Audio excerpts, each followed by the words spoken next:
सुनील गौतम जी, प्रमोद गौतम जी, भागवत जी, तवाली से कृष्ण कुमार निराला जी, राजेश तनेजा जी, महिला सशक्तिकरण अखिल भारतीय सेवा संघ की महिला संरक्षक श्रीमती इंद्रू जी, अध्यक्षा श्रीमती परमजीत कौर, सचिव श्रीमती संतोष राज, कोषाध्यक्ष श्रीमती पूनम रानी तथा विद्यालय के अध्यापक वर्ग, बच्चों, बहुत ही सौभाग्य की बात है कि आज सेवानिवृत्ति उत्सव के 25वें दिवस पर हम लोग आपके विद्यालय में आए हैं। इतना कार्यक्रम आप लोगों का देखा, बहुत ही अद्भुत था। बहुत ही सभी साथियों ने जो अपने विचार साझा किए, उसके लिए मैं उनका धन्यवाद करता हूँ, प्रणाम करता हूँ, सैल्यूट करता हूँ, नमन करता हूँ। भागवत जी ने बहुत सी बातें कही, वो हमारे बहुत ही प्रिय मित्र भी हैं, भाई भी हैं, और उनके द्वारा समय समय पर हमें किसी न किसी तरह से मार्गदर्शन मिलता रहता है और हम प्रयास करते हैं कि उनके द्वारा दिखाए गए मार्ग पर हम चल पाए।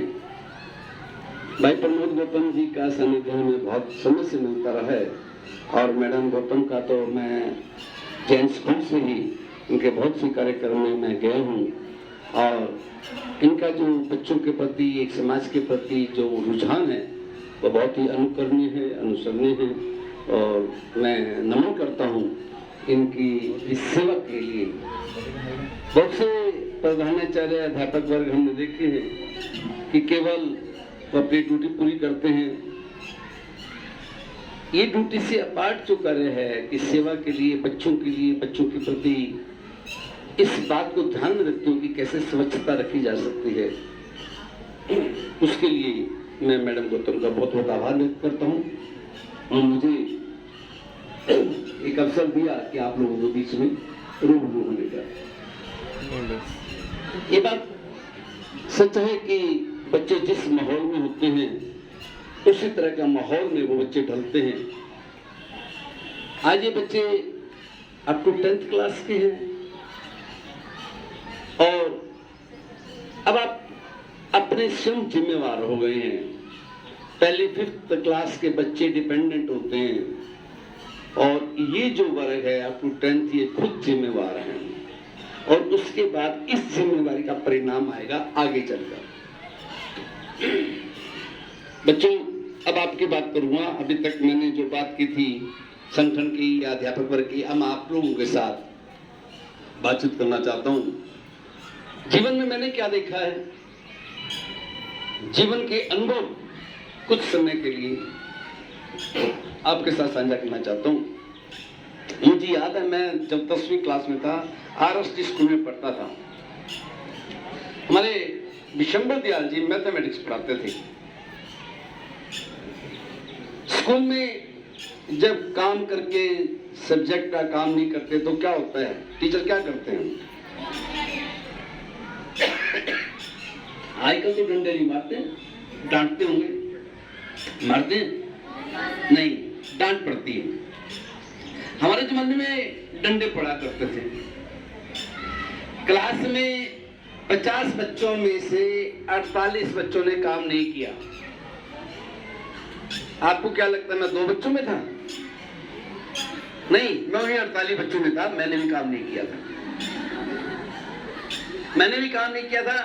टीचर ने सबके डंडे लगाते लगाते जब मेरी बारी आई तो सब बच्चों ने जो जवाब दिया वही जवाब मेरा था कि सॉरी मैं नहीं कर पाया। उन्होंने 3 शब्द का प्रयोग किया जो आज भी मुझे 79 की बात याद है।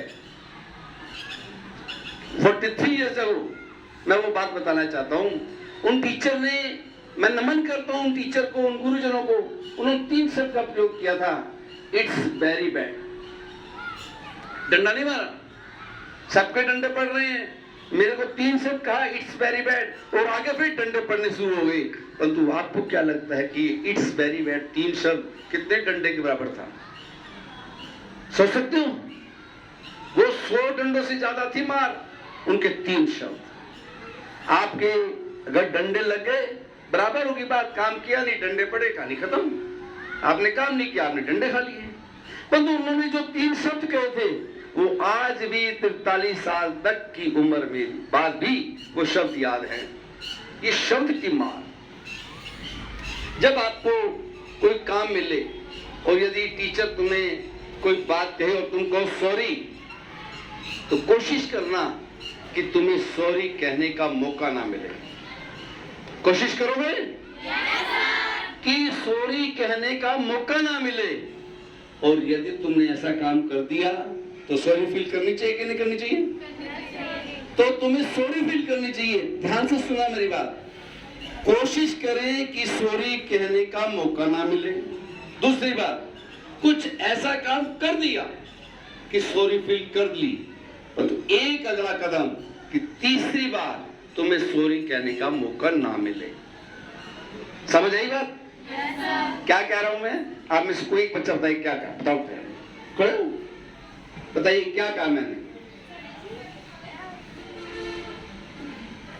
भाई हमें किसी को सॉरी ना बोलना पड़े, ऐसा मौका नहीं देना।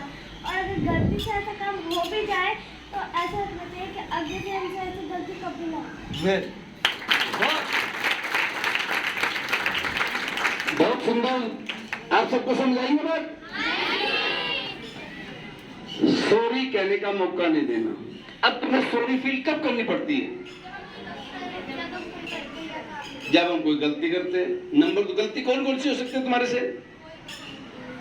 कौन कौन सी गलती हो सकती है? पहली गलती तुम्हारे लेवल की है कि तुम स्कूल का काम नहीं करते। तो ये ठीक है कि नहीं? ये गलती है कि नहीं? तो आज इस मेरे सेवानिवृत्त उत्सव के 25वें दिवस पर मैं आप लोगों से एक शपथ लेता हूं कि आज के बाद आप स्कूल का काम नित्य करेंगे। क्या ये शपथ ले सकते हैं? हाथ खड़ा करके कह दो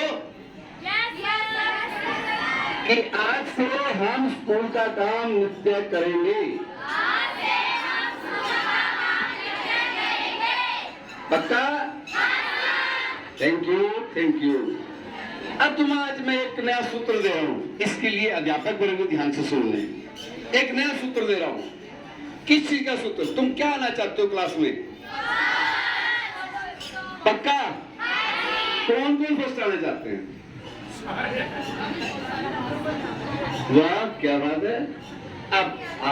अब तुम्हें फर्स्ट आने के लिए क्या सारे फर्स्ट आते हो? क्या आने की इच्छा है?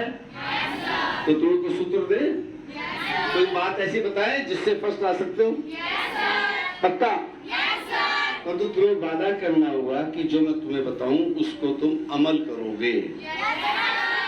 पक्का? तुम्हें एक सूत्र दे रहा हूं कि कैसे प्रथम आया जा सकता है। उसके लिए अध्यापक वर्ग का जोर साथ चाहूंगा मैं। तुम्हारा सूत्र ये है कि जो कुछ कल मैडम ने, टीचर ने पढ़ाना है वो तुम घर से पढ़कर आओ। समझो? जो कुछ कल तुम्हें पढ़ाना है वो तुम घर से पढ़कर आओ। तो तुम्हें बताऊं 25 पैसे समझ आएगा, ज्यादा नहीं आएगा।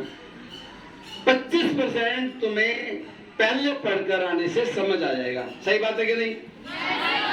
भाई अगर चीज सामने इंग्लिश की बुक है पढ़ तो सकते हो, सिर्फ आंखों से पढ़कर दिमाग तक ले जाना है।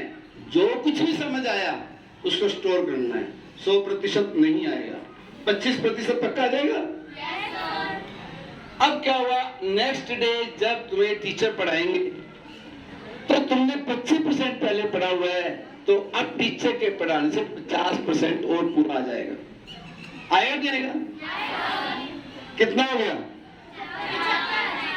75% तुम्हें समझ आ गया। अब 25% कब आएगा?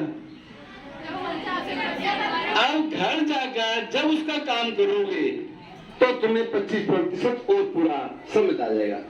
अब तुम्हारा वो सब्जेक्ट, वो चैप्टर तुम्हें 100% समझ आ गया और अब उस चैप्टर